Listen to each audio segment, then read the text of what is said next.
살펴 주옵소서. 예수님의 거룩하신 이름으로 기도하옵나이다. 아멘. 할렐루야. 고맙습니다. 오늘 2022년도 고난주간의 시작인 종료주일로 지키는 주일입니다. 예수님이 예루살렘 성에 입성하신 날이죠. 이날 예루살렘 백성들은 호산나 다윗의 자손이여 하며 종려 가지를 꺾어 흔들면서 환영을 했습니다. 새끼나귀를 타시고 입성하시는 예수님을 열렬히 환영을 했던 겁니다. 그런데 예루살렘 백성들이 이렇게 예수님을 환영한 이유가 있었습니다. 그것은 뭐냐면 예수님이 자기들의 유대의 왕이 되신다면 먼저는 자기들을 로마로부터 해방을 받게 될 것이다. 다시 말하면 강력한 파워를 가지고 우리를 로마의 속국에서 해방시켜 주실 것이다. 또 하나는 예수님이 왕이 되신다면 그동안의 예수님의 사역을 볼 때에 의식주의 문제, 오병이의 기적의 사건, 그리고 죽은 자도 살리고 질병든 자도 치유하셨으니까 질병, 그리고 또한 가난으로부터 해결해 주실 것이기 때문이라는 목적이 더 강했습니다. 그런데 예수님은 뜻밖의 본문 18절 말씀에서 제자들을 모아놓고 기도하는 가운데 이렇게 물으셔요. 너희는 나를 누구라고 생각하느냐고. 제자들이 세례 요한이다 누구다 등등의 얘기를 했지만 베드로가 그럽니다. 오늘 본문의 말씀은 좀 다릅니다마는 주는 그리스도시요 살아계신 하나님의 아들입니다. 그렇게 말해요. 그러자 후에 보면 예수님께서 베드로의 믿음을 귀하게 여기셔서 반석으로 통해서 교회를 세우시겠다고 말씀하셔요. 그리고 그 말씀을 하신 후에 예수께서 예루살렘으로 올라가십니다.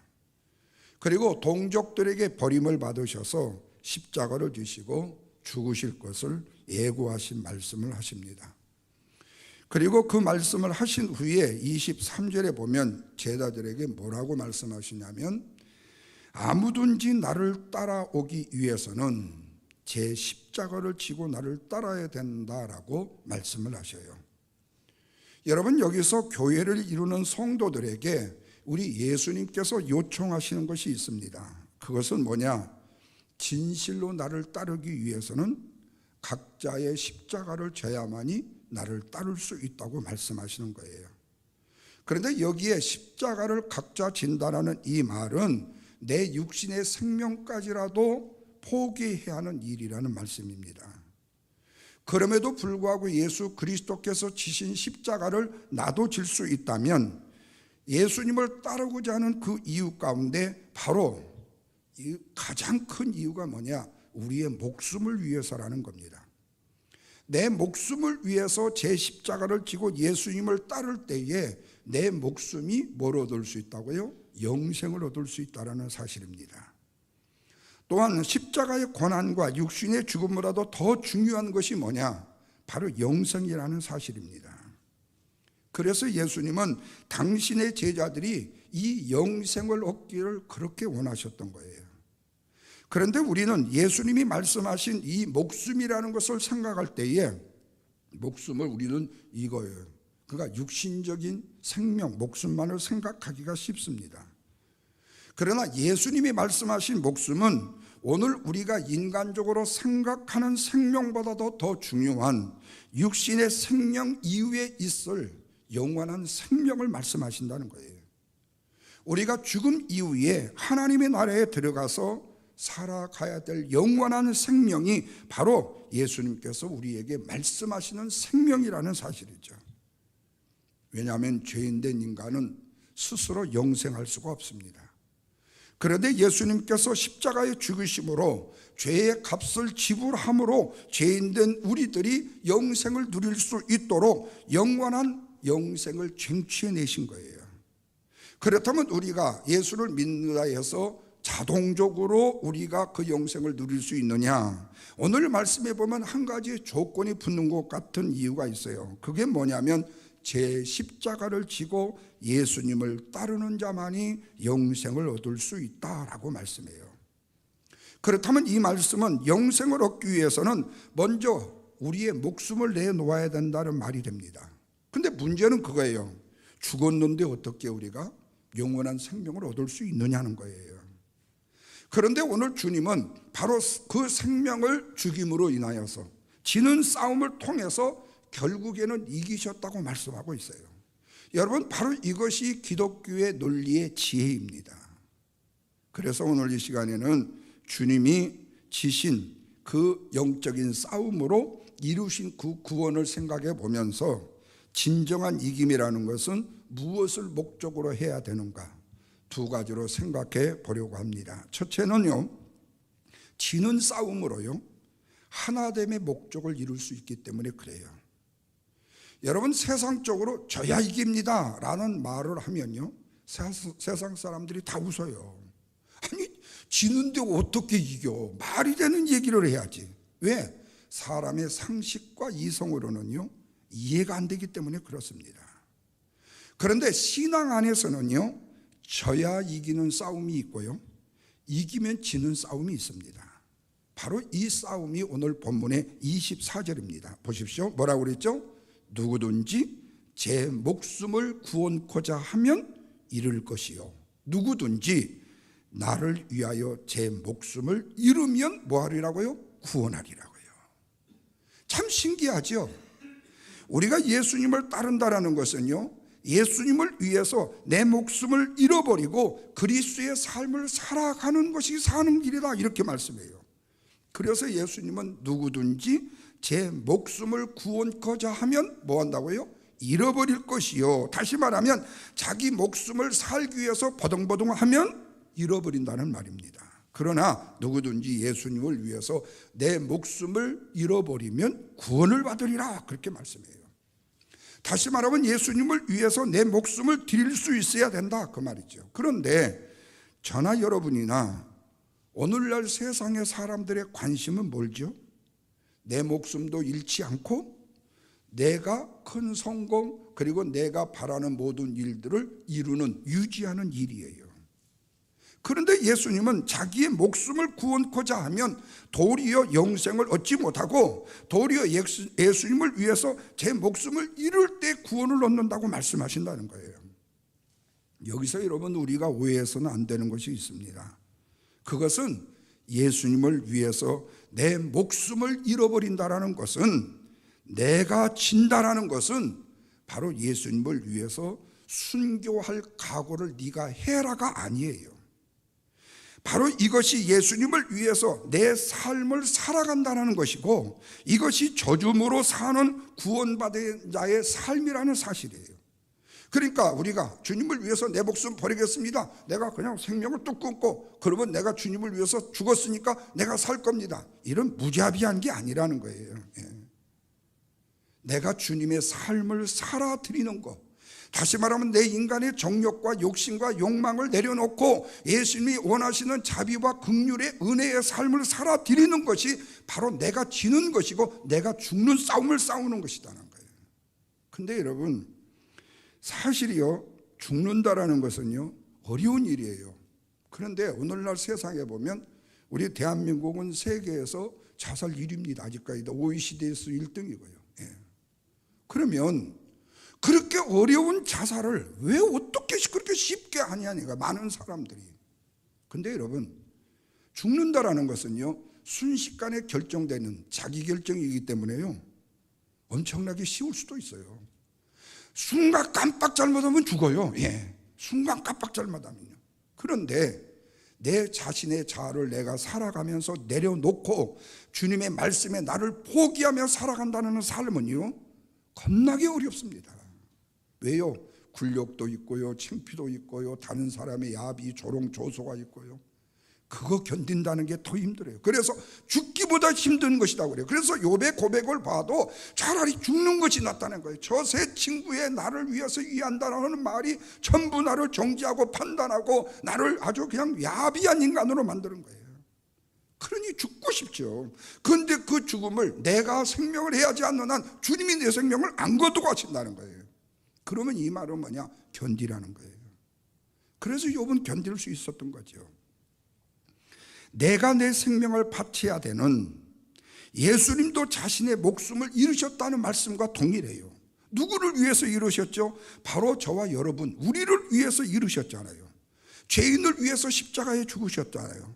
그렇다면 여기서 우리 예수님이 저도 이기는 목적이 분명히 있다라는 숨겨진 비밀이 있어요. 그래서 예수님께서는 저도 이기는 싸움을 말씀하신 것은 죄인된 다른 이들을 위해서 자신을 버리는 일이고, 우리도 다른 일을 위해서 목숨을 버리면 예수님은 따라가는 삶이 될 때에 예수님을 위해서 목숨을 내놓는 삶을 살아가는 것이 된다라는 말씀입니다.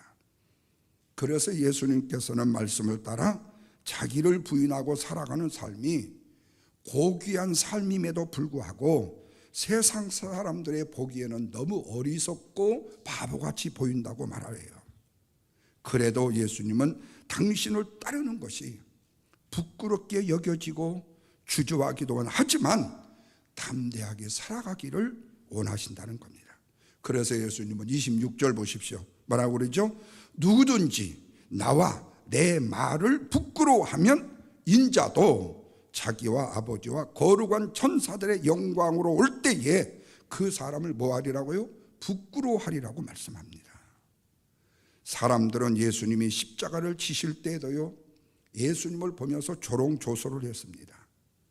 이것은 세상적인 시각으로 볼 때에 예수님의 죽음과 고난이라는 것은요, 메시아라는 분이 죽었다? 아니, 메시아라는 분이 죽었다면 우리는 어떻게 살아? 메시아는 영원히 살아있어야 되잖아요. 그러니까 메시아 되신 분이 그것도 엄청난 죄를 뒤집어 쓰고 골고다에서 죽으셨어요. 그러니까 아이고 부끄러워 죽겠네. 아니, 메시아라는 분이 그렇게 호언장담을 하더니 죽은 자도 살리고 병든 자도 고치고 뭐 오병이어의 기적도 하고 저러던 분이 어떻게 저렇게 쉽게 십자가에 죽어버려? 저건 십자가는 로마에서 저주받은 사람만 지는 죄잖아. 그게 얼마나 부끄러운 일이에요. 그러나 그 길은 죽음으로 지는 것처럼 보여졌지만, 죽음으로 내 자신이 완전히 저들에게 졌다고 보여졌지만, 사실은 온 인류를 죄에서 구원하신 엄청나게 고귀한 일이었다는 거예요. 여러분, 때로 우리는요, 주위에서 어떤 사건이나 어떤 일이 벌어졌을 때에 어떤 사람이 참 억울하게 세상을 떠난 것 같은 일들이라든지 등등의 사건을 접할 때에요, 우리가 그 일에 대해서요 함부로 판단하고 정죄하면서 그 사람 나쁜 사람이야, 그래서 죽은 거야, 이렇게 등등의 이야기가 참 쉬워요. 그런데 실제로 그들의 유족의 입장에서 보면요, 엄청나게 억울한 일들이 있을 수 있거든요. 그래서 함부로 말할 수가 없어요. 참 중요해요. 그래서 우리가 지는 자로, 우리가 실패하는 자로 주님의 말씀을 따라 살아간다는 것은 부끄러워할 것이 아니라 도리어 영광스러운 일이 되어야 된다는 거예요. 여러분, 이것이 바로 세상 사람들이 가질 수 없는, 믿음의 사람만이 가질 수 있는 특권인 거예요. 이것이 바로 죄인된 사람이 거룩하신 예수님을 닮아가는 일이고, 2000년 전에 예수님의 삶을 이 땅에 다시 재현시키는 너무 엄청나게 고귀한 일이다 그랬어요. 십자가는 그러나 겉으로는 실패처럼 보이잖아요. 그런데 주님은 이겼다고 말씀하셔요. 왜? 인간의 구원이라는 목적을 이루었기 때문에 그래요. 짐으로 이루었기 때문에. 그래서 주님은 두려워하고 무서워하는 자들에게 뭐라고 말씀하죠? 너희가 세상에서 환난을 당하나 담대하라. 내가 뭐를 이겼다고요? 세상을 이겨온다라고 말씀합니다. 다시 말하면 짐으로 목적을 이루는 것이 승리였다라는 말씀이에요. 여러분, 우리가 흔히 부부싸움에서 자기가 이겼다고 하는 사람만큼이요 초라해 보이는 것이 없다고 그래요. 심리학자들의 말에 의하면요. 내가 한 말이 아니에요. 왜 그런가? 부부는요, 하나됨의 행복이 목적이지 내 정당성에 의해서 내가 싸움에서 이겼다고 생각하는 것이 부부의 하나됨의 행복이 아니기 때문에, 그래서 부부싸움에서 이겼다는 사람이 세상적으로 가장 어리석은 사람이라는 거예요. 왜냐하면 어느 한쪽에서 이기게 되면요 부부의 하나됨이 깨져버린다는 거예요. 그래서 부부싸움은 칼로 물베기라듯이 항상 무승부가 돼야 되는, 무승부가. 그래서 일방적으로 싸움에 이기게 되면요 불행이 남는다는 겁니다. 그래서 그 싸움은 이긴 것이 아니라 오히려 그 싸움은 진 거라는 거예요. 그래서 부부싸움은 무조건 져야 한답니다. 그래서 지기를 위해서 역사적 사명을 지시기를 주님의 이름으로 부탁합니다. 하나됨과 행복이 오는 거라는 거예요. 하나됨에서요. 그래서 주님은요, 십자가의 죽으심으로 부활의 영광을 이룰 수 있는 이김을 주셨어요. 근데 오늘날 교회 안에서도요, 서로 하나님을 위한다고, 교회를 위한다고, 목사님을 위한다고요, 이기려고 하는 사람들이 있습니다. 그런데 그 이기려고 하는 싸움이요, 바로 갈등의 원인이 된다는 거예요. 교회의 목적은 온전히 하나됨에 있지, 그래야 하나님의 뜻을 이루며 있지.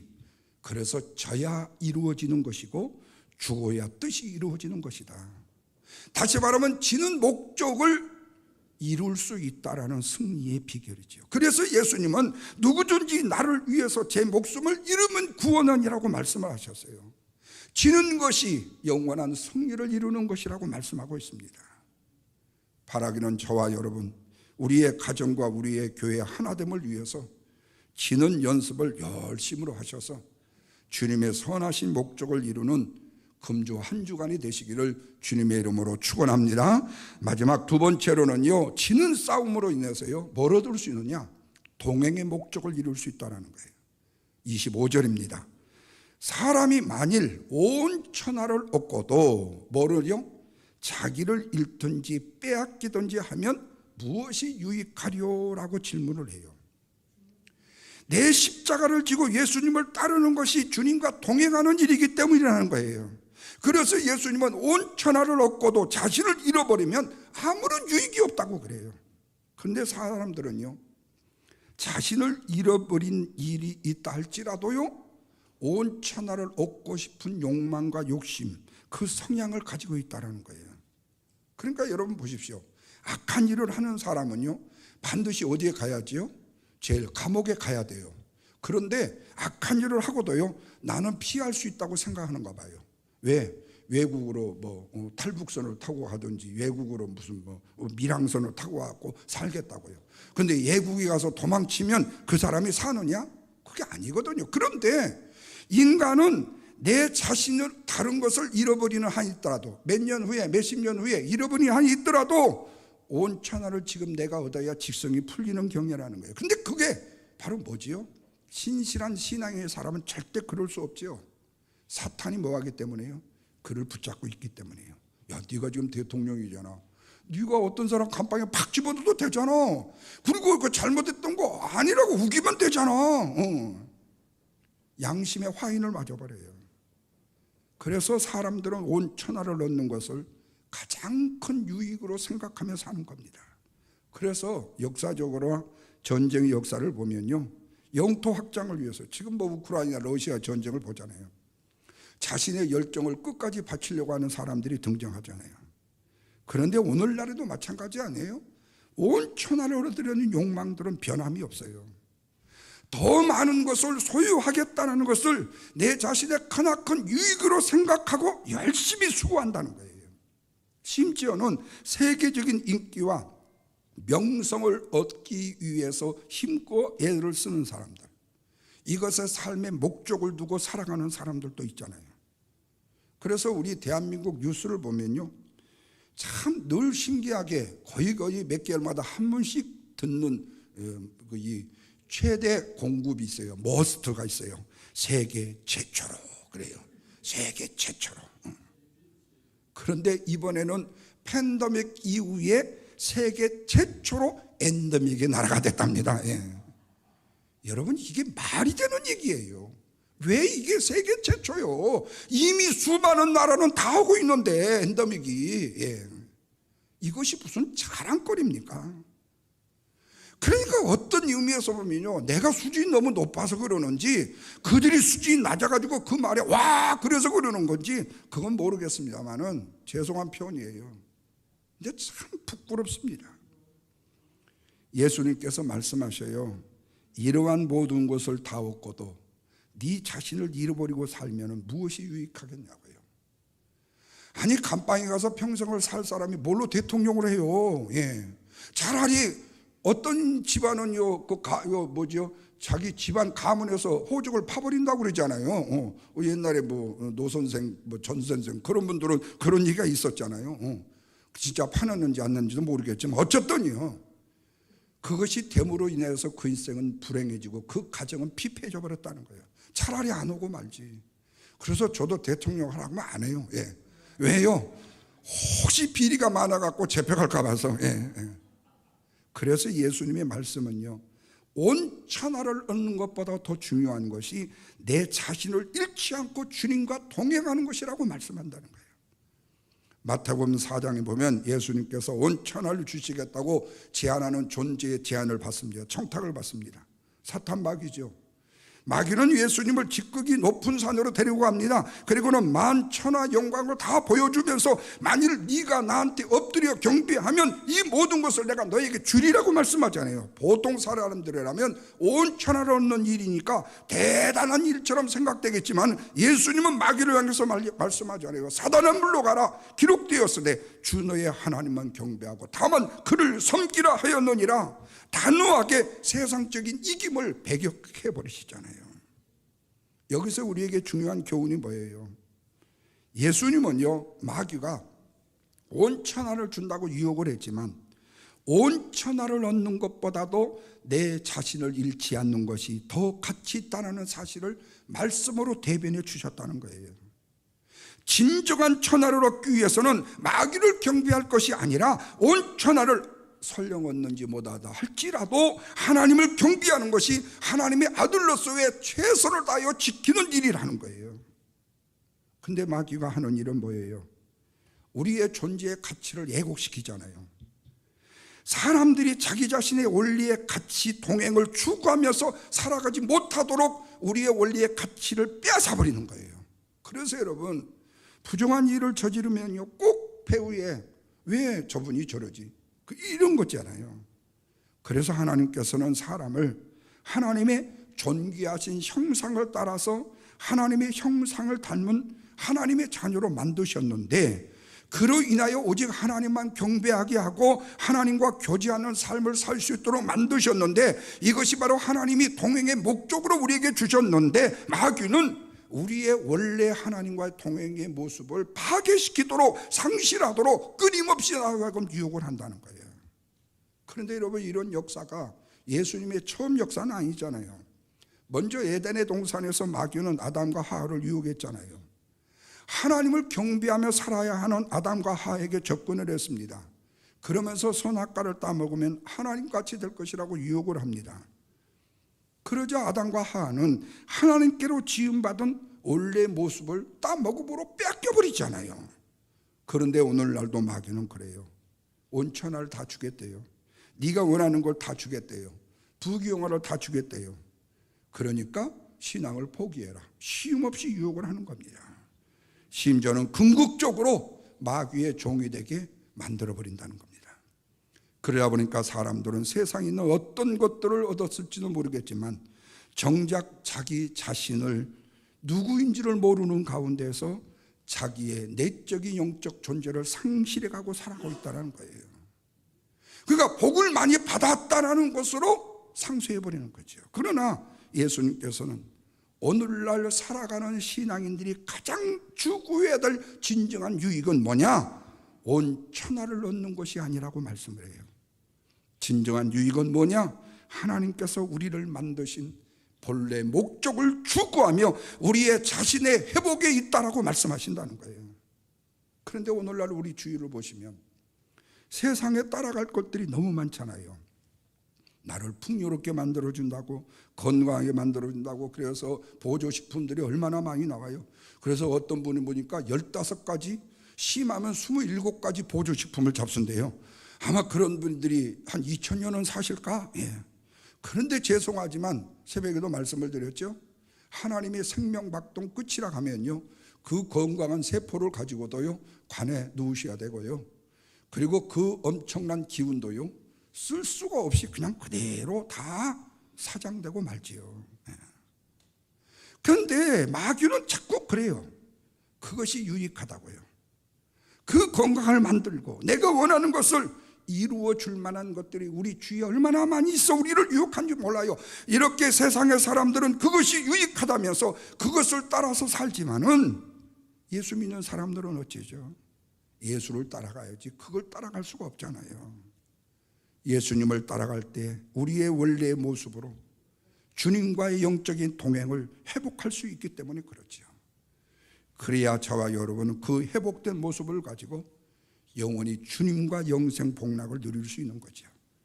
이런 면에서 우리 주님께서 가장 원하시는 것이 뭐냐? 첫째는 하나됨이었고요, 두 번째는요 주님과의 동행이라는 말씀입니다. 근데 인간은 참 어리석어요. 세상적으로 똑똑하고 유능하다고 하면서도요 이 사실을 다 알고 가는 사람들이 그렇게 많지 않다는 거예요. 욥처럼 넘어지게 하는 거, 지는 자를 이끌어 가는 거, 이거를 이해하지 못하고 원망한다는 겁니다. 그러나 하나님께서 원하시는 진다라는 목적은요 패배를 통해서 승리를 주기 위한 교훈적 이끄심이 있다는 사실을 잊어서는 안 되죠. 요셉은 형들의 미움을 사서 노예가 되었습니다. 포디발 장군의 아내의 유혹을 물리쳤다고 해서 억울하게 감옥에 가게 됩니다. 잘 믿었는데 이런 시련과 고통을 받아요. 완전히 지는 것처럼 보였습니다. 그런데 그 지는 과정을 통해서 요셉을 통하여 이룰 수 있는 것은 다 이루게 되잖아요. 애굽을 흉년에서 구원하게 됩니다. 온 가족을 죽음에서 건지게 됩니다. 인간적인 실패의 짐을 통해서 하나님의 목적을 이루는 한 대표적 인물이죠. 한마디로 말하면 뭐지요? 져야 이긴다. 여기에 중요한 것이 뭡니까? 하나님과의 동행입니다. 그러므로 실패를 두려워하기 전에 주님과의 동행을 먼저 확인하라는 거예요. 낮아짐을 두려워하지 말고 주님과의 동행을 먼저 확신하라는 거예요. 그래야만 승리의 길은 반드시 열려진다는 겁니다. 오직 이 목적만 생각하고 목적만 이루면요 승리하게 된다는 겁니다. 사랑하는 성도 여러분, 말씀을 맺겠습니다. 예수님은 인간의 모습으로 이 땅에 오셔서 많은 일들에서요 지는 연습들을 하셨어요. 그런데 마귀의 세력들은요 죽어라고 이기는 연습들을 엄청나게 많이 했습니다. 그런데 결국에 지려고 하셨던 예수님은 이기셨고 이기려고 했던 마귀는 뭐였죠? 패망하고 말았다는 겁니다. 그래서 예수님은 우리로 하여금 지는 훈련을 통해서 제 십자가를 지고 나를 따르라고 말씀하시는 거죠. 이것은 지는 것을 통해서 예수님의 하나님의 목적을 이룰 수 있기 때문에, 그리고 지는 훈련을 통해서 어떤 환경에서도 주님과 함께하는 동행의 목적을 이룰 수 있기 때문에, 바라기는 사랑하는 여러분, 한 주간도요 집회를 통해서요 내 자신의 낮아짐과 포기, 양보와 희생, 어려움과 인내로 주님의 뜻을 이루실 수 있기를 바랍니다. 그래서 분주하기만 한 허망한 인생을 살기보다는요 좀 지는 것 같지만요 주어진 과제를 이루어내는 실속 있게 이기는 길을 걸을 수 있고 선택할 수 있는 저와 여러분의 삶이 되시기를 주님의 이름으로 축원합니다. 기도하겠습니다. 하나님 아버지 감사합니다. 오늘 이 시간도